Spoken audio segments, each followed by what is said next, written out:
7 years old.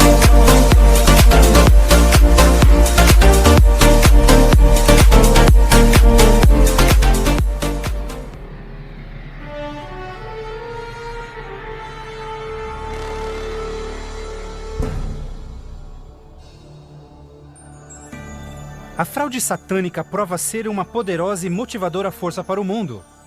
Muitos dos líderes espirituais aceitam este grande impostor, bem como o falso sistema de adoração que ele propõe. Com a intensificação das calamidades, líderes religiosos creem que o tempo não mais pode ser desperdiçado em convencer o mundo a aderir às doutrinas desse Messias contraventor. Aqui está a paciência dos santos.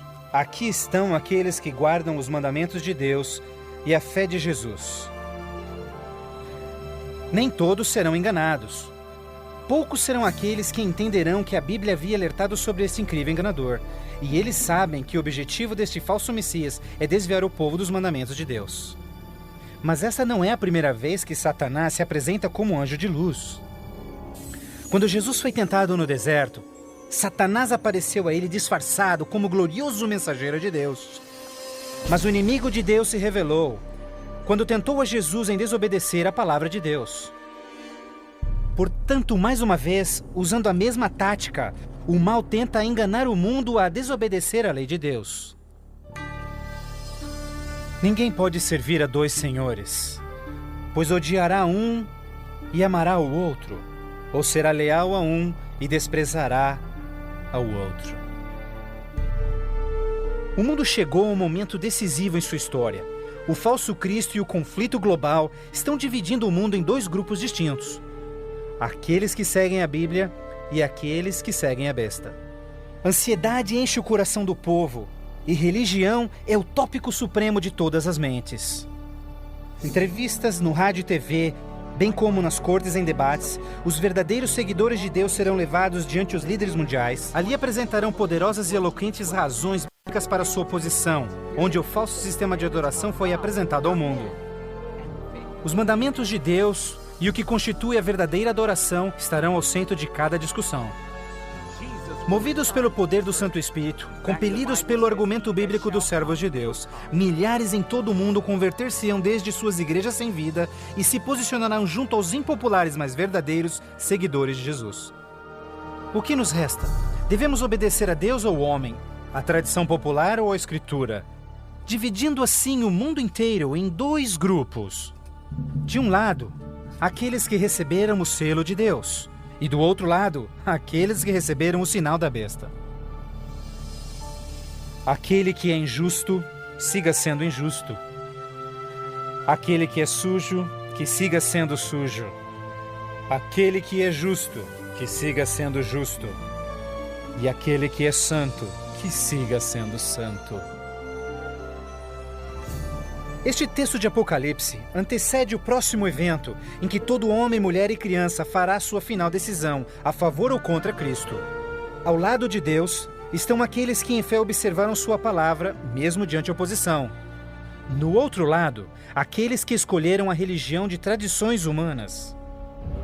Assim como as portas da Arca de Noé fecharam-se instantes antes do dilúvio, a porta da graça será finalmente fechada para o mundo, e a graça de Deus não estará mais disponível para os perdidos. A segunda vinda de Cristo é iminente, mas primeiro, o mundo terá de atravessar as mais devastadoras pragas que jamais sobrevieram sobre a humanidade. Ouvi então uma voz vinda do templo dizendo aos 7 anjos: vai e derrama sobre os povos as 7 taças da ira de Deus. O primeiro foi e derramou a sua taça sobre os povos, e se viu uma ferida feia e dolorosa nos homens que tinham o sinal da besta e que adoravam a sua imagem. A esperança começa a ser massacrada quando as 7 pragas do Apocalipse 16 começam a cair no mundo numa sucessão rápida de eventos. Estes serão os mais horríveis flagelos jamais vistos pelo homem. A primeira praga será extremamente dolorosa e provocará desmaios e agonizante sofrimento aos perdidos. Mais 6 devastadoras pragas rapidamente virão. O mar e os rios se tornarão em sangue. O sol terá tal força que provocará queimaduras com sua intensidade. De tal forma, praga após praga virão. O terror reinará, tornando o mundo inteiro prisioneiros do pânico. Durante este período, alguns dos salvos encontrarão abrigo em locais isolados e remotos, onde serão protegidos e mantidos por anjos do Senhor. Outros, lançados em prisões, embora aparentemente abandonados pelo homem, não foram esquecidos por Deus. Os fiéis de Deus estarão protegidos das pragas, da mesma forma como os filhos de Israel foram preservados durante as pragas que caíram no Egito. Neste momento, os salvos passam por um momento de angústia em suas almas. O principal pensamento em suas mentes: estamos em paz com Deus? Finalmente, encontram paz em suas consciências, confiando nas promessas de Deus. Assim sendo, o dragão irou-se com a mulher e foi ao seu encontro para guerrear com os demais filhos dela, aqueles que guardam os mandamentos de Deus e têm o testemunho de Jesus Cristo.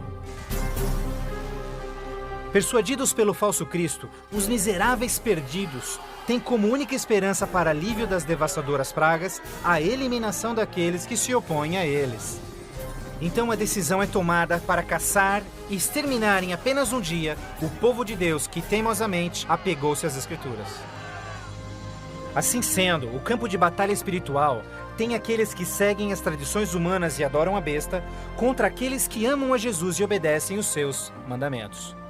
Esta é a batalha final do Armagedon, o mundo perverso que chegou finalmente ao limite da paciência de Deus. E finalmente o momento em que Deus entra em cena para resgatar os seus filhos fiéis.